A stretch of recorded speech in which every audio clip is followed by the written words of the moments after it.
El cerebelo y el cuarto ventrículo son las formaciones anatómicas derivadas desde la vesícula secundaria llamada metencéfalo. El cuarto ventrículo representa lo que fue la luz del tubo neural en la formación de la vesícula primaria rombencéfalo, del cual se derivan metencéfalo y mielencéfalo. El metencéfalo da origen al cerebelo y al puente, y el mielencéfalo al bulbo raquídeo. Esta es la explicación por qué a la hora de describir el piso del cuarto ventrículo están formados por la cara posterior del puente y el bulbo, y en la formación del techo participa el cerebelo, que son las tres formaciones anatómicas que se derivan de la vesícula primaria rombencefálica. El cerebelo, desde el punto de vista funcional, una de las definiciones importantes en cuanto a la función del cerebelo lo han referido como el centro silencioso de la regulación de la actividad motora voluntaria. El término silencioso, centro silencioso, radica en que puede haber una lesión severa del cerebelo, incluso pueden extirpar el cerebelo a un animal de experimentación, y ese animal sufre como consecuencia de esto grandes trastornos de la actividad motora, pero no queda postrado en el suelo. Ese es el concepto de centro silencioso de la actividad motora voluntaria, dado que las lesiones del cerebelo no producen parálisis. Vamos a describir el desarrollo embrionario, el desarrollo filogenético, la ubicación topográfica, las porciones del cerebelo y la configuración interna y sus conexiones. Desde el punto de vista filogenético, en el cerebelo se describen las formaciones que forman el archicerebelo, que es el cerebelo más antiguo. Este archicerebelo está representado por el lóbulo flóculo nodular, que tiene que ver con el control del equilibrio a través de sus conexiones con los centros nerviosos de la médula espinal. El paleocerebelo está formado por las estructuras del cerebelo que forman el lóbulo anterior y están vinculadas con la regulación del tono muscular y la postura. Y el neocerebelo se refiere a las estructuras que forman el lóbulo posterior. Como su nombre lo sugiere, son las estructuras de más reciente adquisición, pero por supuesto estamos hablando de miles de años.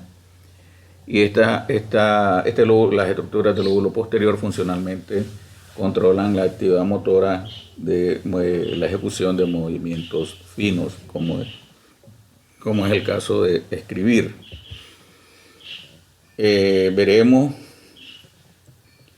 la descripción de la configuración externa, o sea, la superficie de los hemisferios cerebrales y del verme en las caras superior e inferior de los hemisferios cerebrales, la presencia de los surcos más representativos que están presentes en la configuración externa del cerebelo, y luego veremos la conformación de la sustancia gris, que en el caso del cerebelo, igual que en los hemisferios cerebrales, existe sustancia gris superficial que forma la corteza del cerebelo y los núcleos que se encuentran en el centro de la porción medular del cerebelo.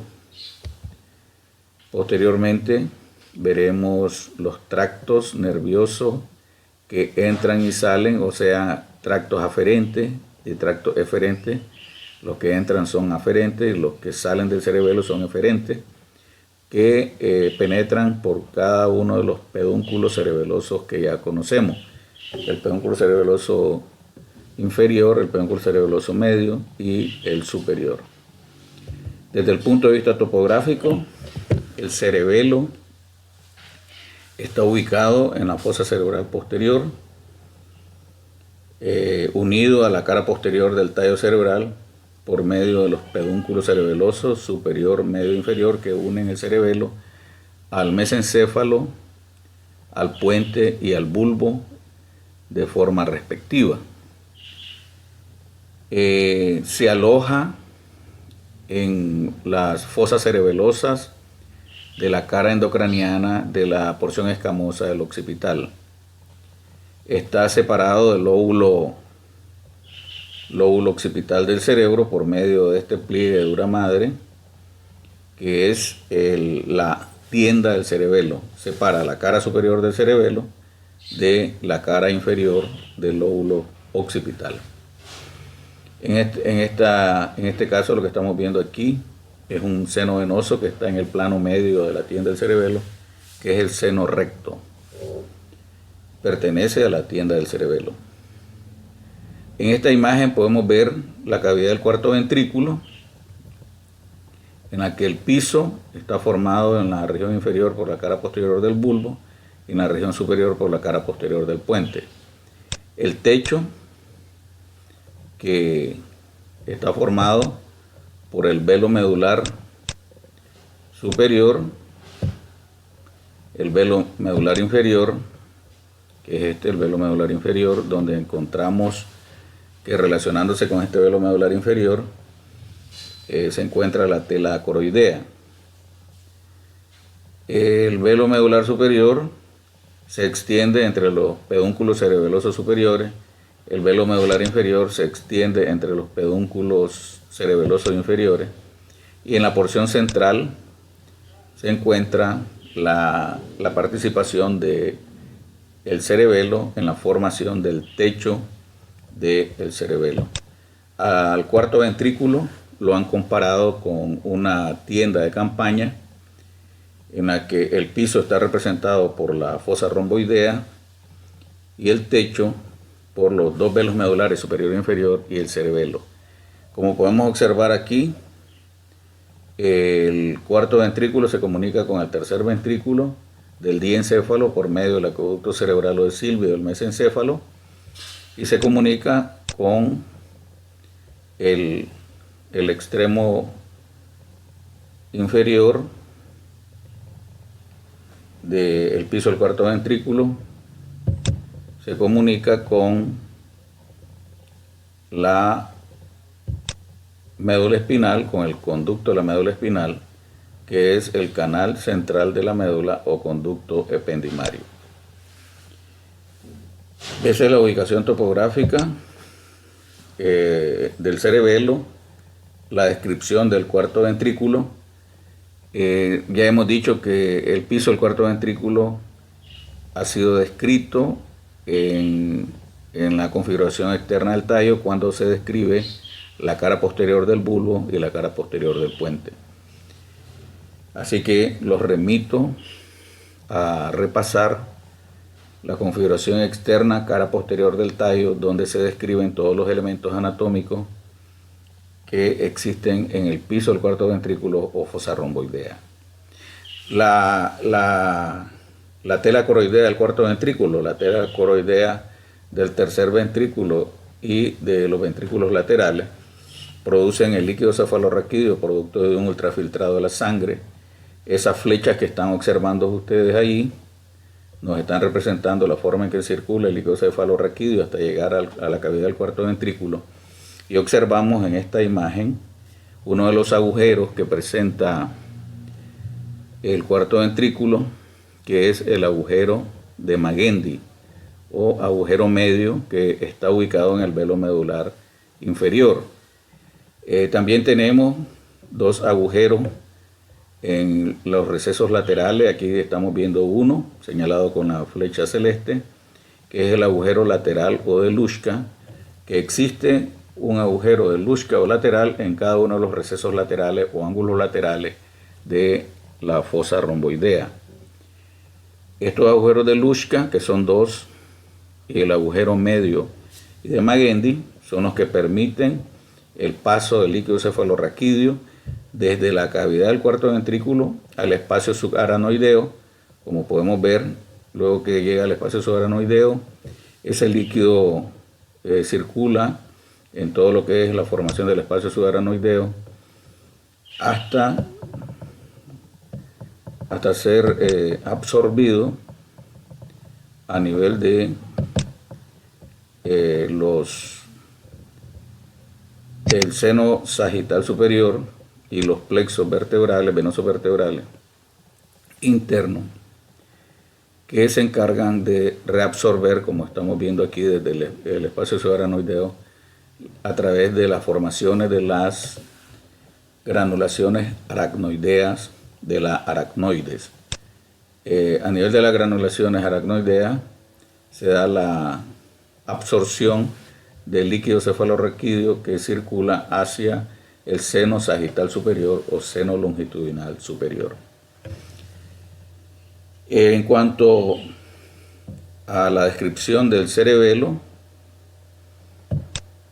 del desarrollo filogenético, ya hemos descrito que el paleocerebelo está conformado por el lóbulo flóculo nodular, que en este caso el nódulo pertenece al vermis y las dos prolongaciones, una hacia cada hemisferio, recibe el nombre de nódulo. En conjunto, el nódulo y los flóculos forman el lóbulo flóculo nodular.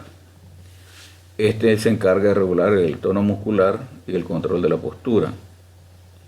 El archicerebelo, que es el cerebelo más antiguo, que por la función que realiza le llaman vestíbulo cerebeloso, es el encargado de la conservación del equilibrio y el control de los movimientos de los ojos. Y el neocerebelo, conocido también como córtico cerebeloso por las conexiones importantes que establece con la corteza cerebral motora, es la encargada de la modulación de la actividad voluntaria, actividad motora voluntaria. Y la memoria procedimental. El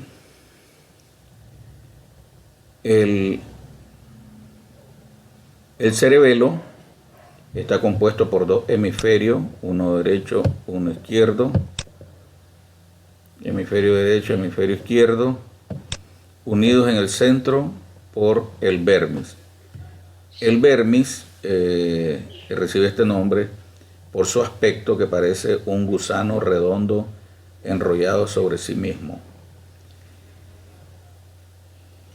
En la descripción de las caras del cerebelo se describe una cara superior y una cara inferior. La cara superior es plana y la cara inferior es convexa, que sería a este nivel, ¿verdad? Como decíamos, en el centro, uniendo los dos hemisferios, tenemos el vermis tanto en la cara superior como en la cara inferior. En esta imagen, el lóbulo anterior está representado por estas formaciones del cerebelo que están coloreadas en rosado. El lóbulo posterior, que en algunos textos aparece como lóbulo medio, se trata del mismo lóbulo posterior, están representados por las estructuras en verde, y el lóbulo flóculo nodular están representadas en azul celeste. En la configuración externa del cerebelo observamos que existen múltiples pequeños surcos separando pequeños pliegues de la corteza. Por eso tenemos esa configuración como radiada de la superficie del cerebelo. Cada uno de esos surcos, como observamos, se extienden de lado a lado en cada una de las caras del cerebelo. Van de un borde hacia el otro borde. Veremos los surcos más representativos, como es el caso del surco antero superior o fisura prima, que casualmente sirve de límite entre el lóbulo anterior y el lóbulo posterior. Tenemos también el surco posterolateral, que es precisamente donde descansa el flóculo del nódulo, a ambos lados, en ambos hemisferios. Tenemos el surco horizontal, que se puede observar aquí. Este es el surco horizontal. Este es el mismo surco horizontal, que es el que separa la cara superior del cerebelo de la cara inferior. Tenemos un surco en la cara inferior que le llaman prepiramidal y el surco posterolateral, que también ya hemos descrito. En el borde anterior del cerebelo tenemos una incisura cerebelosa anterior, que sería esta, incisura escotadura cerebelosa anterior, y en el borde posterior tenemos la incisura cerebelosa posterior. El detalle con la escotadura cerebelosa anterior es que en ella se observa parte del techo del cuarto ventrículo, que lo vemos en esta imagen, y se observa la presencia de los 3 pares de pedúnculos cerebelosos. En la incisura cerebelosa posterior se aloja un pliegue de la dura madre llamado hoz del cerebelo. Esta hoz del cerebelo está unida a la cresta occipital interna de la escama del occipital. Vamos a estudiar cada una de las divisiones del vermis en sentido anteroposterior en la cara superior del cerebelo y en sentido postero anterior en la cara inferior. Cada una de las divisiones del vermis tiene prolongaciones hacia los hemisferios. Por ejemplo, la língula, que es la primera división en la cara superior del vermis, la língula se proyecta hacia los hemisferios, hacia los dos hemisferios con los vínculos. El lóbulo central se proyecta hacia los hemisferios con el lóbulo cuadrangular, no, con las alas del lóbulo central. El culmen se proyecta hacia los hemisferios con el lóbulo cuadrangular anterior o semilunar anterior. El declive se proyecta hacia los hemisferios con los lóbulos semilunares o cuadrangulares posteriores. Y estas dos divisiones del vermis en la cara superior, el culmen y el declive, forman la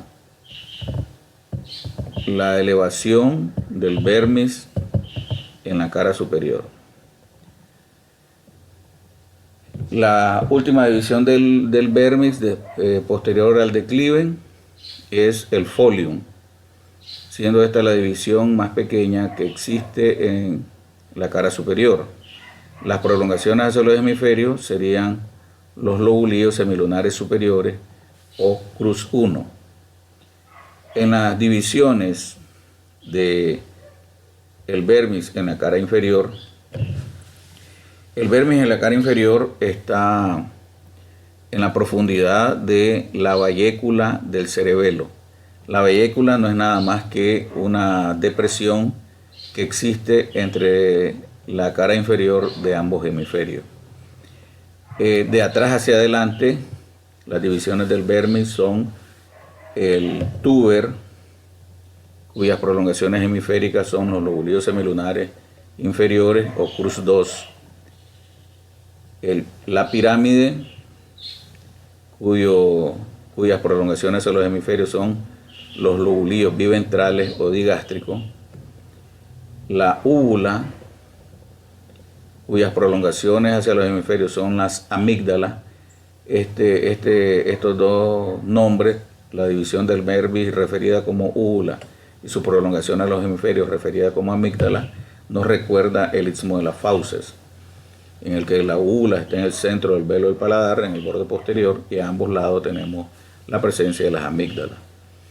La última división del vermis en la cara inferior es el nódulo, y sus prolongaciones hacia los hemisferios son los flóculos que descansan en los surcos posterolaterales del cerebelo. Eso lo podemos ver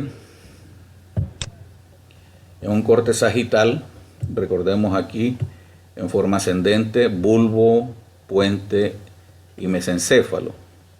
Aquí tenemos el acueducto cerebral o de Silvio, la cavidad del cuarto ventrículo, el velo medular inferior, velo medular superior, cerebelo formando el techo. Esta imagen es muy didáctica, nos muestra de acuerdo a los números las divisiones del vermis en este corte sagital del vermis, que tiene un aspecto arborescente y por tal razón le han llamado árbol de la vida. Igual que cualquier estructura que tenga este nombre, este término de árbol de la vida no es nada más que por el aspecto arborescente que tiene esta superficie. Este sería el tallo y aquí tenemos las ramificaciones del árbol, y la corteza del cerebelo representan el follaje, las hojas de ese árbol de la vida. Pero este término árbol de la vida no está ajustado a la realidad.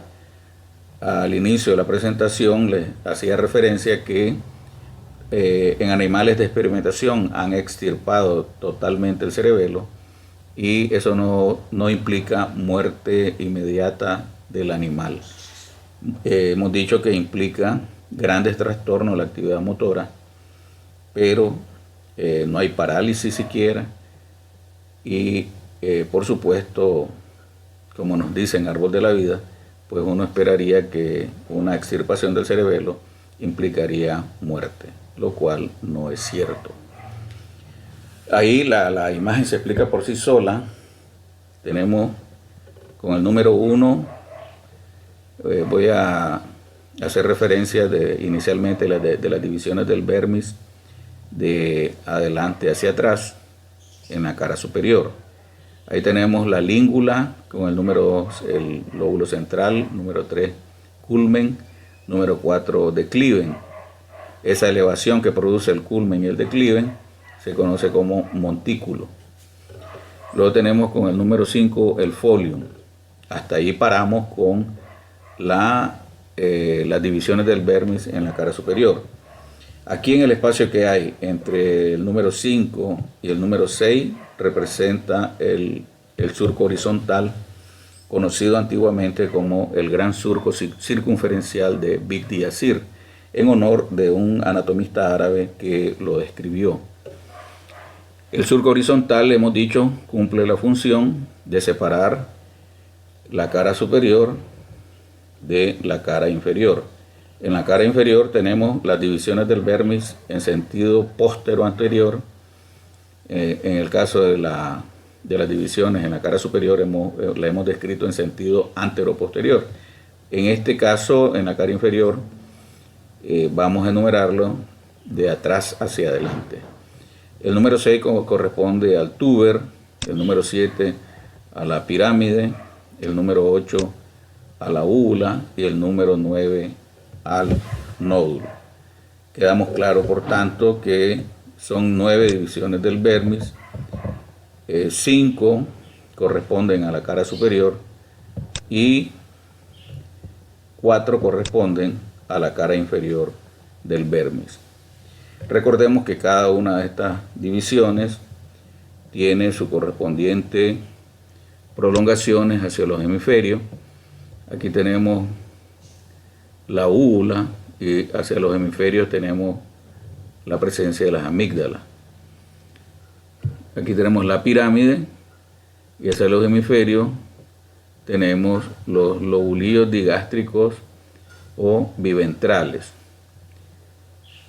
Y el nódulo, el túber, cuyas prolongaciones hacia los hemisferios son los lobulillos semilunares inferiores o crus 2. En un esquema bastante didáctico podemos ver esto que acabo de señalar. A la izquierda nos hacen referencia de las divisiones del vermis, las divisiones del cerebelo en lóbulo anterior o paleocerebelo, lóbulo posterior y lóbulo flóculo nodular. Vemos aquí con esta imagen, quedamos claros los componentes que participan en la formación del lóbulo anterior, como son las língulas con sus vínculos, el lóbulo central con su ala, el culmen con los lóbulos cuadriláteros cuadrangulares anteriores.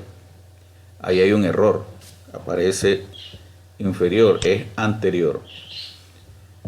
Estos serían los componentes del lóbulo anterior del cerebelo que forma el paleocerebelo. Luego tenemos, separando este lóbulo anterior, tenemos a la fisura prima o surco antero superior del cerebelo. Luego tenemos el surco o fisura postero superior, que está ubicado entre el cruz 1 o pilar 1 y el oblicuo cuadrangular posterior. Observemos, está claro, los componentes del lóbulo cerebeloso posterior. Tenemos en el vermis, participan en el lóbulo posterior del cerebelo. En algunos textos aparece como lóbulo medio. Medio porque está ubicado entre el lóbulo anterior y el lóbulo flóculo-nodular. Tenemos el decliven, el folium, el tuber, la pirámide y la úvula, con sus correspondientes prolongaciones a los hemisferios. Aquí vemos que el decliven se proyecta hacia ambos hemisferios con el lóbulo cuadrangular o cuadrilátero posterior, en algunos textos semilunar posterior, que también le llaman lóbulo simple. El folium se proyecta hacia los hemisferios con los lóbulos semilunares superiores o cruz 1. Aquí aparece como referido como pilar 1.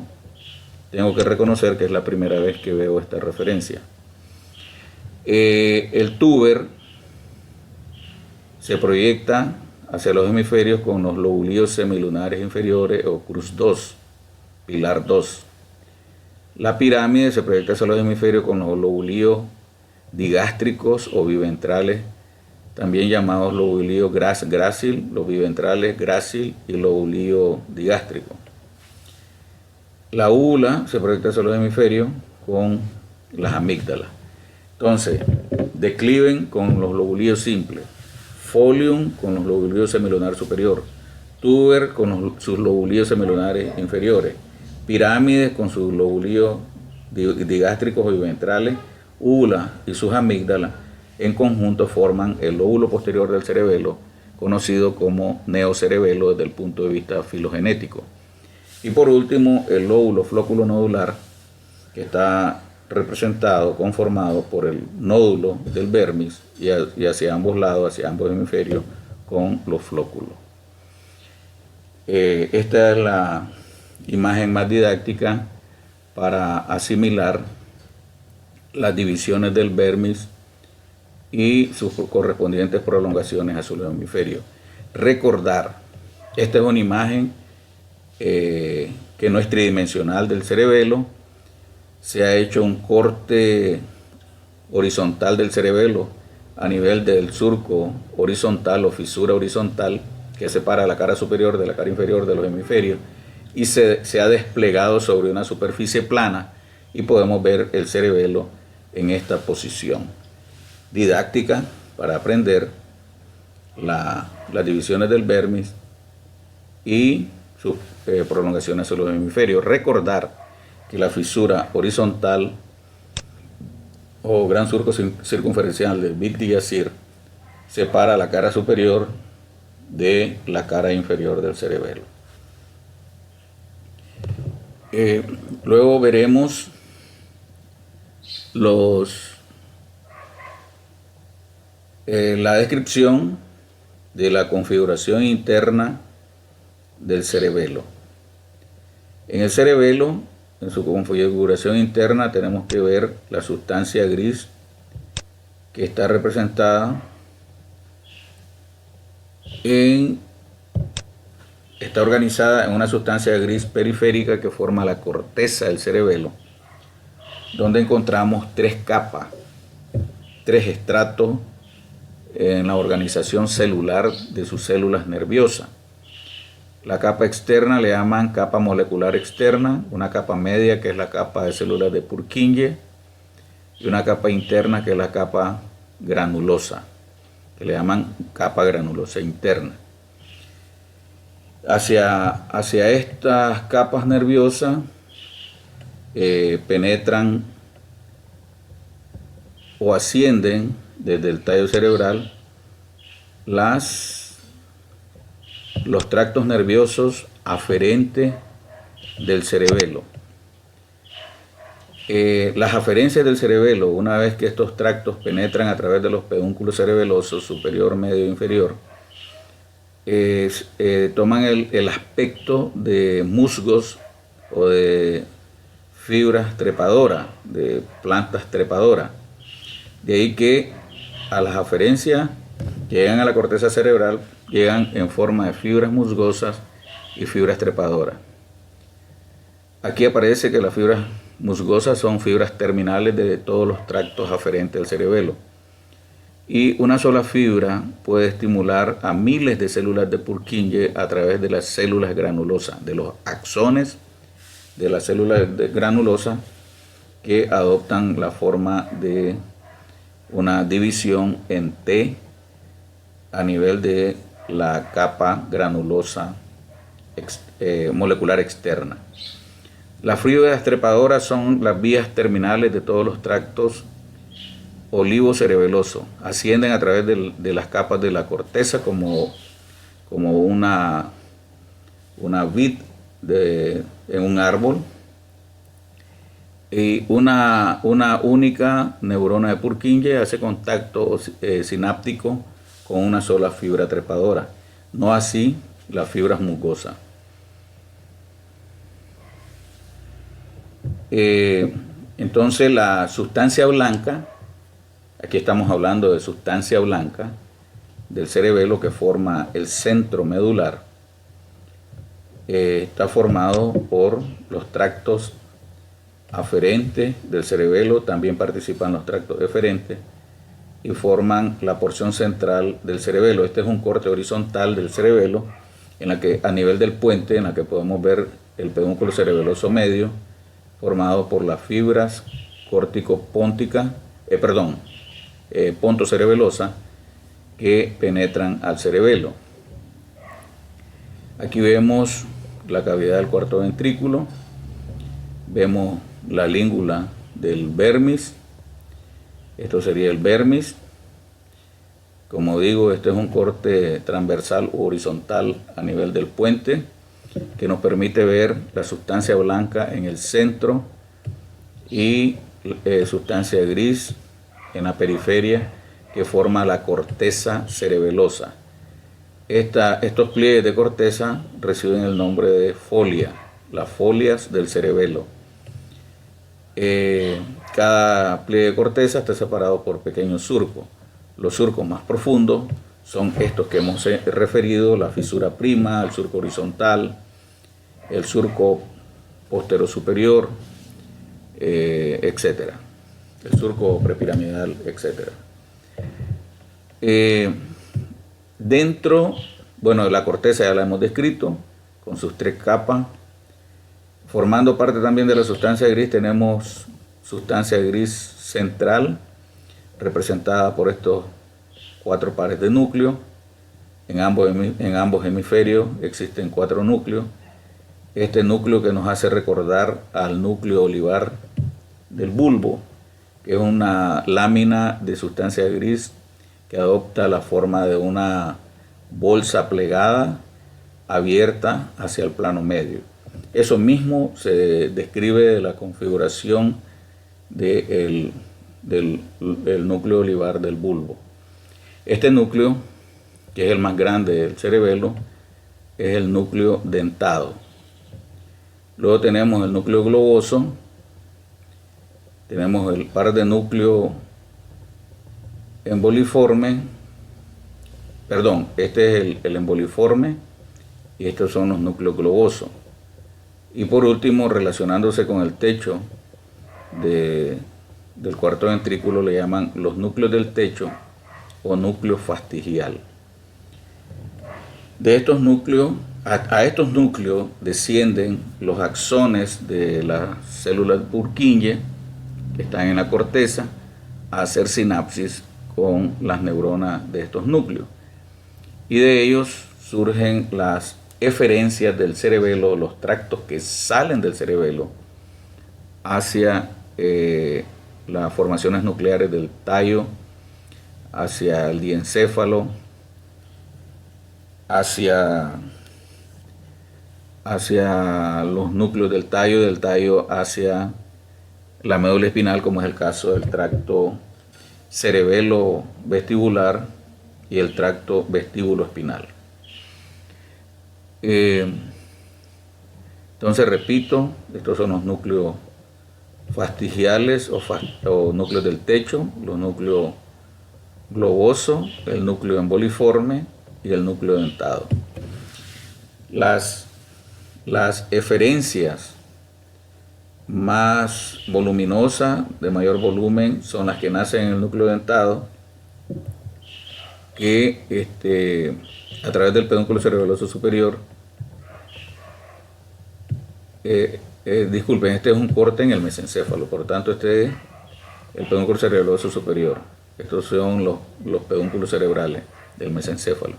A través del pedúnculo cerebeloso superior salen las fibras dentorrúbricas que conectan el núcleo dentado con el núcleo rojo del mesencéfalo, y las fibras que conforman el tracto dentotalámico, que nacen en el núcleo dentado y se dirigen a hacer sinapsis al núcleo del tálamo. De ahí su nombre, tracto dentotalámico.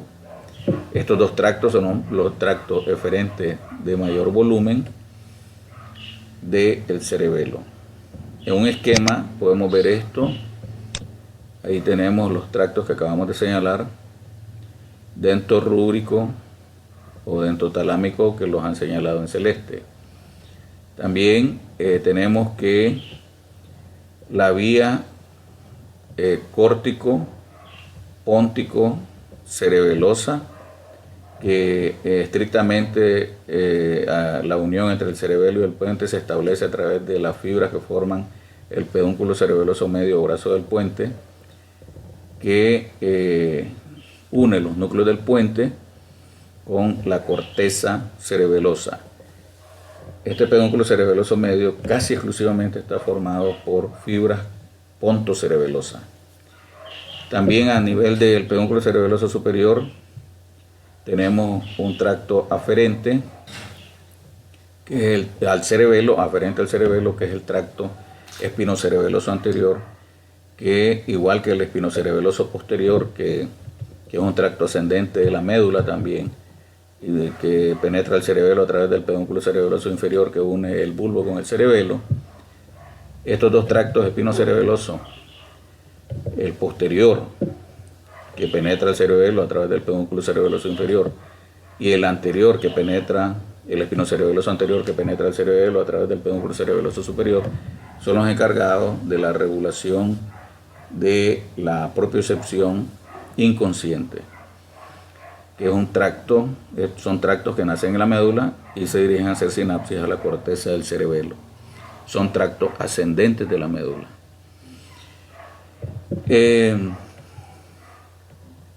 Aquí nos representan el núcleo fastigial con el número 6 y el núcleo emboliforme con el número 7.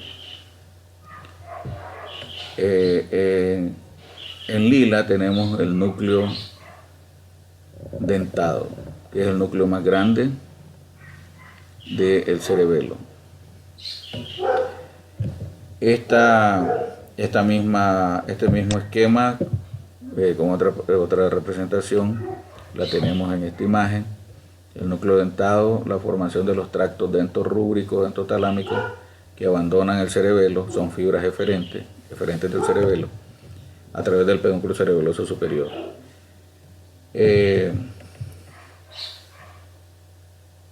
Existen también otros tractos que están representados en esta imagen, el tracto fastigio reticular,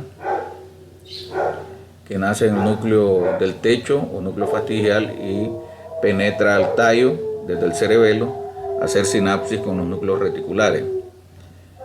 Y